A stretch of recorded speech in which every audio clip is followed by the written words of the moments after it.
আসসালামাইকুম। আমি হইলাম বিটলা বিষক। মাগার ডিস পাইছো না, মাগার আমার টাকা দিব, মাগার আমি কাজ করুম। টাকা দিব না, মাগার আমি কাজ করুম না। এই কাজ হলো টাকার উপরে নিব, খুব কষ্টের কাজ। আমি আসলাম এক সময় কোটিপতি, এখন হয়েছি রাস্তার ফকির। আরে দর্শক ভাইদের বলবো কি, আরে ভাই আমার এই লাইফে শেয়ার করবেন, কমেন্ট করবেন, ভাই মজার মজার এই দৃশ্যগুলো দেখতে পারবেন। ভারী অনেক পরিশ্রম, দেখেন না আকাশে কত বড় রৌদ্র।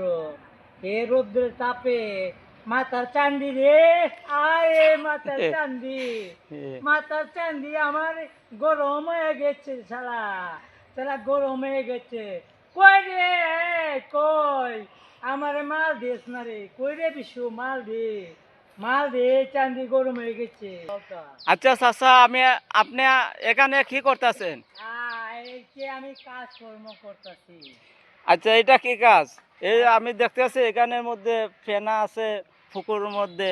এই ফেনা আপনি কেন পরিষ্কার করতেছেন? এই যে পেনাগুলো সাফ করতেছি চাচা, কমুকি এইগুলোর মধ্যে মাছ আছে, মাছ আছে।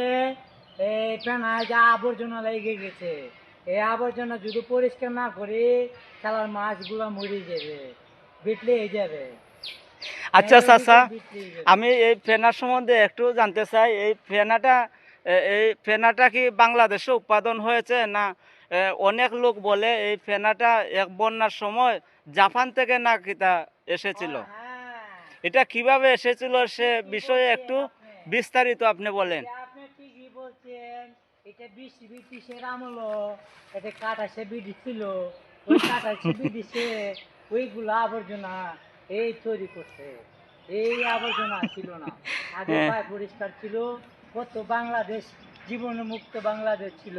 এখন মশার জ্বালা বাবারে চান্দি গরম হয়ে যায়, চান্দি গরম হয়ে যায়। এই সালার মশার আবর্জনা দেখেন না ভাই, কাজ যাব দেখেন না, কত কাজ যাও আছে, পোকামাকড় আছে, আপ বিচ্ছু আছে, এই জ্বালায় আর সহ্য হয় না। তেরামি করবে না। আচ্ছা চাচা, হ্যাঁ। এটার মধ্যে কি সাপ বিচ্ছু আছে? অবশ্যই আছে, অবশ্যই আছে। আপনি যে এখানে কাজ করতেছেন, আপনার কি কোনো ভয় নাই? আরে বাবা ভয় কি এসে, আমার তো মরণ একদিন আছে, আমার তো মরণ হইবি। কুললে নাচতে যাই কাতুর মৌত, আমার তো মত হইবি। হ্যাঁ, আমি এলাম বিটলা বিশু। ঠিক আছে চাচা, আমার আপনাকে দেখলে- আপনাকে আমার দেখলে সাপ বিচ্ছু আচ্ছা, আমার ভয়ে কথা তো শুনেন চাচা। পালাই যায়।